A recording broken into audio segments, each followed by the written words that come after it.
Here's the point. Any politician who wants to sabotage his economy can do it in a very short time. President Mugabe of Zimbabwe used an army of poor people to destroy the economy of his country in 5 years. So if you want to damage an economy, one stupid president is all it takes.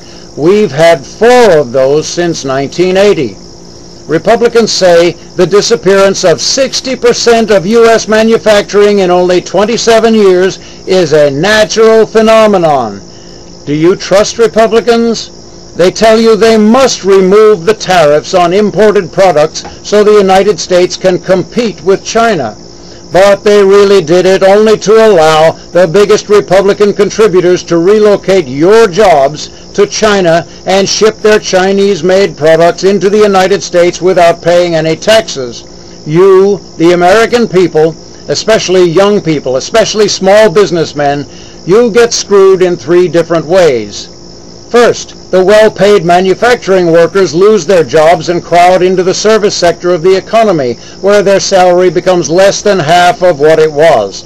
This increases competition among service sector companies, even though more than half the service sector's primary market, the big manufacturing companies, are no longer here. They're in another country. Second, as service sector companies earn less and less, service sector employees are paid less and less, so their ability to support the oversized service sector by buying things is reduced to half of what it was. Third, because the government doesn't charge a tariff on incoming products and subassemblies, the government itself is going broke and is less able to provide an economic cushion to Americans who become unemployed or underemployed due to these bad economic policies. The Republicans are pretending none of this is happening because they can't get their biggest contributions from the billionaires who benefit from this 3-way freebie unless they continue the game. Republicans are telling you the economy is the way it is because of market forces. Sucker! And you believe them, just as you believed them when they said global warming comes from cow manure. Sucker! You have to look at the timing of things. There were always cows on the earth. In fact, there were a lot more cows during the Victorian era, so why didn't the ice caps and glaciers melt then? Politicians never want to look at the whole picture, and for that reason they seldom formulate an effective action plan. For that reason, all the candidates who want to be your president are busy telling you they have the solution for each of the symptoms of globalization, but none of them have mentioned that globalization is the overarching problem. Verily I say unto you, by charging a reasonable tariff on imported products and subassemblies, we could put Americans back to work and solve all the problems affecting us: illegal aliens, drugs, gangs, armed robbery, divorce, abandonment of mortgages, bankruptcy, credit card debt, failure to pay child support, the refusal of men to marry. Everything that is destroying the culture of the United States could be fully or partially solved if we bring back the manufacturing sector. We must recognize that high school graduates of the United States are 73% of the workforce, and that our biggest priority is to get that 73% into steady, stable jobs and get them above the poverty line. The driver of our economy, manufacturing, has been sent overseas by the Republicans. 60% of the manufacturing sector that existed in the late 1970s is gone. 80% of our national business resources are crowded into the service sector, and the service sector has no big, healthy manufacturing sector to serve. Less than 17% of the nation's business resources, money, labor, management, are crowded into manufacturing. Therefore, the service sector is overcrowded. We have an unbalanced economy. Because the economy is unbalanced, because service sector business is overcompetitive and overcrowded and unprofitable, jobs and salaries in service sector are in a nosedive. Nobody's bringing extra money home. Nobody has expendable capital. Everyone is in debt, and social problems such as high rent, poverty, crime, and homelessness are increasing in every urban center. And because no one has extra money, customer traffic is in decline. If you run a service sector business, track your customer base and your profitability from the year 2000 to yesterday. You will see a long-term decline in profits. To put the whole case in a nutshell, the city of Chicago looks like a stupendous metropolis of the future. But the average working adult in Chicago earns only $19,000 a year, and that is below the poverty line. He can afford to put gas in the car, drive to work, buy food, and pay the rent. Sometimes. He cannot afford to buy things and sustain an 80% service sector.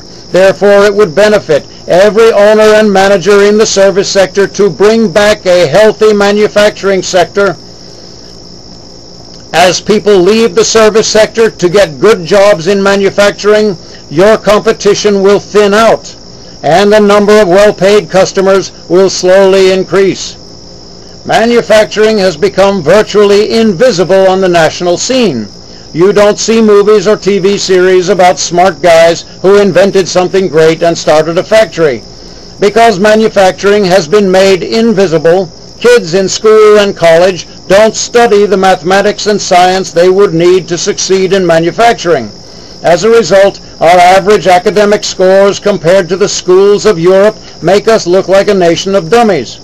Bush has instituted a program, No Child Left Behind, which provides only 8 to 9% of the cost of an education in any public school, but presumes absolute federal domination of the American education and requires the firing of teachers when their students do not pass a test. Yet, the test requires the students to be proficient in subjects, listen to this now, requires the students to be proficient in subjects for which there is no visible application in the culture and no federal or national message of encouragement. There is no plan for a future. Television news co-anchors end their sentences with prepositions. They deviate in the same sentence from the singular to the plural and back to the singular in a desperate attempt to avoid saying the word he. It's bad English, but our politicians say nothing. They set no example. The president himself wants the Iranian government and people to abandon a weapon system and a source of electricity and to become dependent upon Russia for a technology which would reduce oil burning and the generation of carbon dioxide, yet the president, obviously a child left behind, refuses to learn how to pronounce the word nuclear in his own language. A worse thing the president does is nothing useful. He does not recognize the loss of 60% of the driver of the United States economy as a problem. He does not remove the rewards from our tax code for relocating a manufacturing plant to China. He does not modify the punishment in our tax code and our federal regulations, which punish an American businessman for opening a manufacturing plant in Ohio or Iowa or Nevada or Washington or Florida.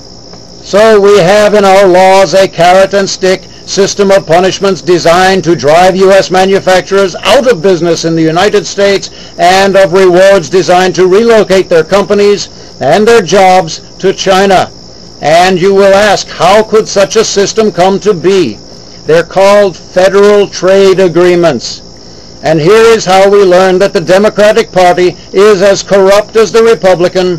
Democrats allow federal trade agreements to go forward. They do not warn the American people of the danger to their prosperity and way of life. When was the last time you heard a Democrat say, whatever you do, don't buy a house for the next few years? The Republicans are issuing federal trade agreements.